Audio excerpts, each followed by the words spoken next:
Sam, selamat datang kembali. Pernah nggak sih Anda mikir, sebenarnya realitas kita ini terbuat dari apa ya? Maksudnya bukan cuma soal atom atau energi gitu, tapi apa sih inti penjelasan paling dasarnya gitu loh? Nah, iya kan?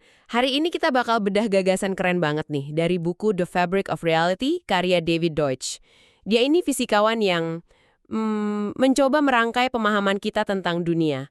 Sumber kita kali ini ya intisari pemikiran dari buku itu sendiri. Oke, jadi kata Deutsch, kain realitas kita ini ditenun dari 4 untayan penjelasan utama. Kelihatannya sih beda banget ya.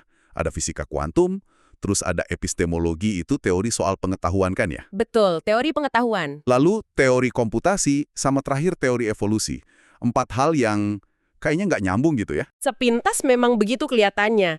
Tapi misi kita hari ini nih, khusus buat Anda, kita mau kupas tuntas gimana keempat untayan ini ternyata, saling terkait secara mengejutkan. Oh ya? Iya, kita akan lihat kalau gabungan keempatnya ini melukiskan gambaran realitas yang jauh lebih kaya, lebih aneh, dan mungkin ya lebih keren lah dari yang Anda bayangkan. Siap nggak nih buat bongkar bareng? Siap dong. Kita mulai dari yang paling bikin puyeng dulu kali ya. Fisika kuantum. Boleh, yang paling sering bikin bingung itu ya. Di bab 2 bukunya, Deutsch cerita soal eksperimen sederhana. Misalnya kita nembakin cahaya tapi cuma 1 foton aja, partikel cahaya gitu, lewat celah-celah kecil. Hasilnya tuh aneh banget. Foton ini bisa menciptakan pola interferensi. Nah, interferensi itu apa? Mungkin Anda bisa bayangin kayak gelombang air di kolam gitu ya. Kalau ada 2 sumber gelombang, kan gelombangnya bisa saling ketemu tuh. Ada yang jadi lebih tinggi, ada yang malah jadi datar. Oke ya, kebayang. Nah, anehnya, pola kayak gitu muncul meskipun kita cuma nembak 1 foton. Itu dia. Kok bisa 1 partikel kayak mengganggu dirinya sendiri, seolah-olah dia itu lewat banyak celah sekaligus. Itu kan aneh. Tunggu sebentar. Jadi 1 foton itu kayak bisa jadi banyak gitu? Atau gimana sih? Nah, ini dia nih yang bikin geger di fisika. Penjelasan paling masuk akal, menurut Deutsch, dan interpretasi many worlds dari fisika kuantum ya, keberadaan alam semesta paralel, multisemesta. Wah, multisemesta. Kayak di film-film itu dong. Kedengarannya emang gitu, tapi ini bukan ide ngasal buat fiksi ilmiah loh. Ini justru konsekuensi logis kalau kita serius nganggap teori kuantum kita itu benar. Jadi, ada foton nyata yang kita lihat di alam semesta kita, tapi ada juga foton bayangan di alam semesta lain yang lewat celah lain. Nah, mereka ini saling mempengaruhi. Jadi, foton yang kita ukur di sini bisa diganggu sama kembarannya dari dunia lain. Makanya polanya jadi kayak gelombang gitu. Tepat. Dan yang krusial di sini, ini ditekankan banget sama Deutsch, ini bukan sekedar trik matematika atau filsafat iseng-iseng aja. Untuk benar-benar menjelaskan kenapa pola interferensi itu bisa muncul secara konsisten, kita harus terima kalau ada banyak versi dari foton itu, dan ya, banyak versi dari realitas itu sendiri, yang eksis barengan. Harus ya? Nggak ada penjelasan lain gitu? Sejauh ini penjelasan yang koheren dan nggak butuh asumsi aneh tambahannya ini. Tanpa ide multisemesta, fenomena kuantum dasar ini nggak punya penjelasan yang masuk akal. Ini bukan cuma soal nebak fotonnya nanti jatuhnya di mana, tapi soal mengapa dunia ini punya sifat seaneh ini di level fundamental. Oke. Kepala saya udah mulai agak puyeng sih mikirin banyak dunia, tapi ini menarik banget. Sekarang, gimana caranya ide multisemesta yang abstrak ini nyambung ke untayan kedua? Komputasi. Komputer kan kayaknya ya alat aja gitu buatan manusia. Nah, ini lompatan konseptual berikutnya nih. Kita memang biasa mikir komputer itu alat, ya kan? Tapi Deutsch ngajak kita melihat lebih dalam lewat prinsip Turing. Intinya gini, kemampuan untuk melakukan komputasi universal, jadi ada satu mesin hipotetis gitu, yang bisa niru semua proses komputasi yang mungkin. Secara fisik itu bukan sekedar ide matematika, tapi bagian fundamental dari fisika alam semesta. Ada batas komputasi yang emang ditentukan oleh hukum fisika itu sendiri. Contohnya gimana tuh biar kebayang? Prinsip Turing ini. Deutsch pakai contoh keren di bab 5, virtual reality atau VR. Coba Anda bayangin deh, kalau kita mau bikin simulasi VR yang super realistis, si generator VR ini kan harus ngerti dan ngejalanin hukum fisika dari dunia virtual yang mau ditampilin kan? Oh iya, harus simulasin gravitasi, tumbukan, gitu-gitu ya? Nah, itu dia. Si generator VR itu harus mewujudkan teori fisika itu dalam bentuk komputasi. Tentu ada batasannya. Dauch bahkan punya contoh lucu di bab 6 tentang lingkungan Chan Gotu, semacam dunia virtual yang secara logikal nggak mungkin dirender oleh generator VR manapun karena aturan dunianya sendiri ngelarang itu. Tapi poin utamanya, ini nunjukin hubungan erat banget antara kemampuan komputasi dengan deskripsi realitas fisik. Generator VR yang sempurna secara teori harusnya bisa mensimulasikan hukum fisika apapun yang mungkin. Oke, jadi komputasi itu kayak cerminan dari apa yang mungkin secara fisik. Masuk akal. Terus hubungannya sama kuantum dan multisemester tadi gimana dong? Nah, disinilah kuantum masuk lagi dan bikin semuanya makin seru. Seperti dibahas di bab 9, kita sekarang tahu kan ada yang namanya komputer kuantum? Iya, lagi rame ya tuh. Nah, ini bukan cuma komputer biasa yang lebih kenceng aja ya. Komputer kuantum ini cara kerjanya beda banget. Mereka secara aktif memanfaatkan efek-efek kuantum aneh yang kita bahas tadi. Terutama, yaitu tadi, interferensi antar alam semesta paralel. Memanfaatkan alam semesta paralel, maksudnya gimana tuh? Serius, kedengeran kayak sihir. Iya sih, kedengerannya emang agak gila ya. Tapi begini cara kerjanya. Contoh paling terkenalnya itu pakai algoritma Shor. Algoritma ini bisa mecahin faktorisasi angka super besar yang jadi dasar keamanan enkripsi internet kita sekarang ini loh. Oh, yang buat mecahin kode itu ya? Betul. Komputer biasa butuh waktu, bisa miliaran tahun buat mecahin angka yang cukup besar. Tapi komputer kuantum secara teori bisa jauh lebih cepat. Gimana caranya bisa secepat itu? Nah, ini dia. Secara efektif, komputer kuantum itu kayak membagi tugas perhitungannya ke jutaan, bahkan mungkin miliaran salinan dirinya sendiri yang ada di alam semesta paralel lain, secara bersamaan. Tunggu, jadi komputernya kayak bikin cloning di dunia lain buat ikut ngitung gitu? Bisa dibilang gitu. Lalu, lewat interferensi kuantum yang terkontrol, dia bisa menggabungkan hasil dari semua dunia itu untuk mendapatkan jawaban yang benar di alam semesta kita. Keren kan? Astaga. Jadi multisemesta itu bukan cuma konsep pasif aja dong, tapi bisa jadi kayak sumber daya komputasi raksasa yang bisa diakses gitu. Persis, itu poin pentingnya. Deutsch bahkan ngasih perkiraan di bukunya, untuk memfaktorkan angka 250 digit aja nih, itu butuh sekitar 10 pangkat 500 alam semesta yang ikut kerja.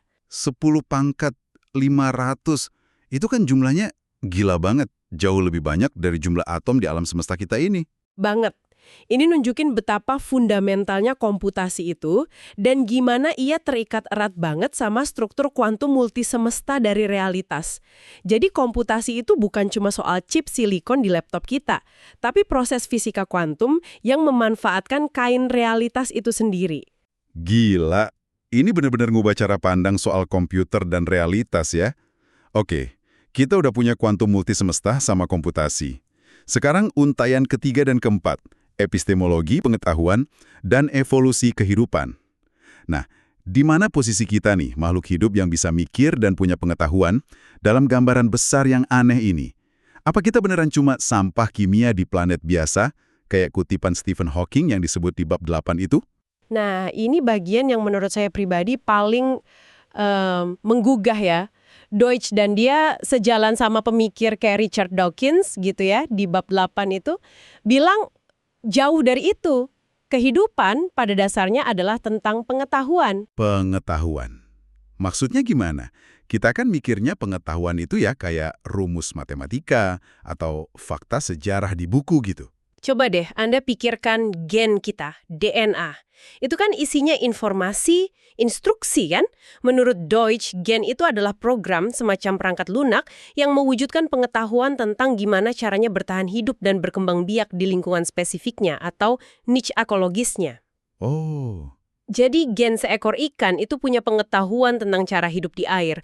Gen kaktus punya pengetahuan cara hidup di gurun. Gitu. Oh, jadi pengetahuan dalam arti informasi yang berguna untuk adaptasi ya? Oke. Tepat. Dan untayan keempat, evolusi, yang dibahas di bab 3 dan 8, itu adalah proses gimana pengetahuan itu tercipta. Variasi acak pada gen itu ibaratnya kayak kita coba-coba bikin teori atau dugaan sementara aja. Terus seleksi alam, nah itu proses kritiknya, yang milah mana teori atau gen yang berhasil, mana yang gagal. Gen yang sukses bertahan dan mereplikasi diri ya gen yang isinya pengetahuan yang relevan dan akurat tentang lingkungannya. Oke, jadi evolusi biologis itu kayak mesin pencipta pengetahuan, tapi tanpa kesadaran gitu ya. Terus hubungannya sama kita, manusia, yang punya akal gimana? Nah, disinilah epistemologi masuk. Epistemologi itu kan teori tentang pengetahuan itu sendiri. Evolusi menciptakan pengetahuan, yaitu adaptasi lewat trial and error tanpa pemahaman. Manusia, kita juga bisa menciptakan pengetahuan, tapi lewat proses yang beda, pemikiran rasional. Maksudnya? Kita ngajuin penjelasan atau hipotesis, Deutsch nyebutnya konjektur atau dugaan awal, terus kita kritik penjelasan itu, kita uji lewat eksperimen atau logika, kita cari penjelasan yang lebih baik. Ini proses pemecahan masalah yang sebenarnya sejajar sama cara kerja evolusi, tapi bisa jauh lebih cepat dan ya disengaja. Ini dia nih bagian yang bikin saya agak melongo pas baca rangkumannya. Kata Deutsch, pengetahuan ini bukan cuma penting buat kita secara subjektif, tapi punya makna fisik yang fundamental dan luar biasa. Kok bisa? Gimana ceritanya pengetahuan punya makna fisik? Ini ide yang radikal banget sih emang. Di bab 8, Deutsch berargumen kalau pengetahuan itu secara fisik menonjol di multisemesta. Contohnya gen tadi deh. Gen yang benar-benar bagus, yang isinya banyak pengetahuan adaptif, itu cenderung akan ditemuin dalam bentuk yang sama atau mirip banget di banyak alam semesta paralel yang kondisi awalnya mungkin sedikit beda. Oh gitu. Iya. Sedangkan DNA sampah atau gen yang netral aja gitu, itu bakal bervariasi secara acak dari satu alam semesta ke alam semesta lain. Jadi, pengetahuan itu kayak meninggalkan jejak keteraturan lintas alam semesta gitu. Wow. Jadi informasi yang bermakna itu punya semacam kekuatan atau kestabilan gitu ya di level multisemesta. Bisa dibilang gitu, semacam ketahanan informasi. Dan implikasinya lebih jauh lagi nih, pengetahuan yang dimiliki oleh kehidupan cerdas, kayak kita, itu berpotensi menentukan nasib kosmos itu sendiri loh. Menentukan nasib kosmos. Wah, makin kayak fiksi ilmiah ini. Iya kedengerannya. Tapi di bab 8 juga, Deutsch ngebahas kemungkinan bahwa di masa depan yang jauh banget, peradaban yang cukup maju secara teknologi, artinya punya pengetahuan fisika yang dalam banget, bisa aja misalnya nih, mencegah matahari kita ngembang jadi raksasa merah yang nelen bumi. Serius, bisa gitu? Atau bahkan mengatur nasib galaksi. Kedengarannya memang gila, tapi maksudnya secara fisika, nggak ada hukum yang secara fundamental melarang itu terjadi. Mungkin butuh teknologi dan energi yang luar biasa besar ya, tapi nggak melanggar hukum fisika dasar yang kita tahu. Jadi nasib objek-objek raksasa di alam semesta ini bisa jadi bergantung pada pengetahuan yang ada di dalam sampah kimia, yaitu kita di planet kecil ini. Kurang lebih begitu pandangannya. Proses menciptakan pengetahuan, entah itu epistemologi, pemecahan masalah, nyari penjelasan yang lebih baik kayak yang dibahas di bab 3, itu bukan lagi sekedar aktivitas manusia yang remeh-temeh, tapi bisa jadi fenomena fundamental yang membentuk realitas di skala kosmik. Gila. Ini benar-benar muter balikin perspektif banget. Kita bukan cuma debu bintang, tapi berpotensi jadi arsitek masa depan alam semesta lewat pengetahuan yang kita ciptain. Dan perhatikan deh, gimana ini ngikat balik ke untayan lain. Pengetahuan kan perlu diwujudkan secara fisik di gen, di otak, di komputer. Perlu diproses, itu komputasi. Dan seringkali diciptakan lewat proses evolusioner, baik biologis maupun budaya. Kekuatan transformatifnya bahkan mungkin bergantung pada sifat kuantum realitas yang memungkinkan komputasi super kuat tadi. Semuanya saling terkait kan? Oke. Jadi kalau kita coba rangkum semua ini, apa ya gambaran besarnya? Keempat untayan ini, kuantum multisemesta, pengetahuan epistemologi, komputasi, dan evolusi, yang tadinya kelihatan misah-misah, ternyata ternyata saling menjalin erat banget, membentuk struktur dasar dari realitas itu sendiri. Pandangan terpadu ini, yang Deutsch rangkum di bab 13, itu penting banget karena bantu kita hindari jebakan reduksionisme sempit. reduksionisme sempit. Maksudnya apa tuh? Itu loh, ide bahwa segalanya bisa dijelaskan hanya dengan fisika partikel paling dasar aja. Kayak yang dibahas di bab 1. Deutsch bilang enggak gitu. Terus gimana dong? Maksudnya, kita nggak bisa bilang kalau evolusi atau komputasi itu cuma fisika kuantum. Ya, memang mereka berjalan di atas hukum fisika kuantum, tapi mereka punya prinsip dan hukum penjelasannya sendiri yang muncul atau emergen di levelnya masing-masing. Evolusi punya prinsip seleksi alam, komputasi punya prinsip universalitas Turing, epistemologi punya prinsip pencarian penjelasan yang lebih baik. Oh, jadi masing-masing punya aturan main sendiri tapi tetap nyambung gitu ya? Ya, masing-masing untayan ini fundamental dalam haknya sendiri, tapi juga saling membutuhkan dan bantu menjelaskan untayan lainnya. Ini bukan kayak piramida dengan fisika di paling bawah, terus atasnya kimia, biologi gitu, tapi lebih kayak jaringan yang saling menguatkan. Jadi kayak, fisika kuantum dengan multi semestanya itu nyediain panggung super luas gitu ya, tempat komputasi kuantum yang dahsyat bisa terjadi. Terus komputasi jadi semacam mesin universal yang bisa mewujudkan dan memproses pengetahuan. Evolusi jadi salah satu algoritma utama alam buat nyiptain pengetahuan, yaitu adaptasi. Dan epistemologi jadi teori tentang gimana pengetahuan itu sendiri, baik lewat evolusi maupun pikiran kita, bisa terus tumbuh dan jadi lebih baik. Gitu kira-kira ya? Tepat sekali, analogi yang bagus banget itu. Dan mungkin ini juga ngejelasin kenapa ide-ide inti dari masing-masing untayan ini ya, multi semesta yang aneh itu, kemungkinan kecerdasan buatan sejati dari komputasi universal, signifikansi kosmik kehidupan dari evolusi dan epistemologi, sifat pengetahuan sebagai entitas fisik, kenapa semua itu terasa begitu sulit diterima atau bahkan dingin kalau dilihat sendiri-sendiri, kayak yang disebut di bab 13. Iya juga sih. Tapi pas dirangkai bareng, mereka nawarin pandangan yang jauh lebih utuh, lebih kaya, dan jujur aja ya bisa dibilang lebih optimis tentang posisi kita di alam semesta. Kita bukan sekedar penonton pasif di alam semesta yang acuh tak acuh gitu aja. Wah, melihat realitas lewat kacamata gabungan ini benar-benar ngebuka mata ya. Alam semesta atau ya multi semesta ini ternyata jauh lebih aneh, lebih terstruktur rapi, dan lebih saling terhubung dari yang kita duga selama ini. Hal-hal kayak komputasi, pengetahuan, dan kehidupan itu bukan cuma kecelakaan kosmik atau produk sampingan aja, tapi bagian integral dari tenunan realitas itu sendiri. Betul, dan ini ngebawa kita ke pemikiran penutup yang penting nih, yang banyak akarnya dari eksplorasi Deutsch di bagian akhir bukunya, terutama bab 14, yang ngebahas tentang masa depan dan akhir alam semesta. Loh, bab 14 ya? Tentang apa tuh? Jadi, kalau benar nih ya, bahwa pengetahuan itu signifikan secara fisik, bahkan punya potensi ngendaliin nasib bintang dan galaksi, dan kalau benar bahwa proses penciptaan pengetahuan, entah lewat evolusi yang lambat atau pemikiran rasional yang cepat kayak kita, adalah inti dari narasi kosmik ini munculin satu pertanyaan gede buat Anda renungkan. Pertanyaan apa tuh? Nah, Deutsch itu ngebahas spekulasi menarik dari fisikawan Frank Tipler tentang titik omega. Ini skenario di mana kehidupan cerdas di masa depan mungkin bisa manfaatin hukum fisika untuk melakukan komputasi dalam jumlah tak terbatas saat alam semesta mungkin menurut kembali suatu saat nanti. Jadi bisa mencapai semacam keabadian subjektif gitu. Wah, keabadian. Ya, itu spekulasi yang jauh banget sih. Terlepas dari detail spekulasinya benar atau enggak, ide intinya itu kuat. Masa depan jangka panjang alam semesta mungkin nggak ditentuin sama hukum fisika buta aja, tapi oleh pilihan dan tindakan yang didasarkan pada pengetahuan yang diciptakan oleh kecerdasan. Jadi oleh kita atau makhluk cerdas lainnya gitu ya? Bisa jadi.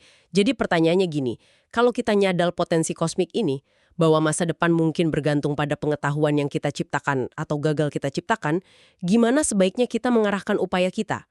Apa implikasinya bagi potensi kita, tapi juga ya, tanggung jawab kita dalam skema besar multi semesta ini. Sesuatu untuk Anda pikirkan lebih dalam mungkin ya.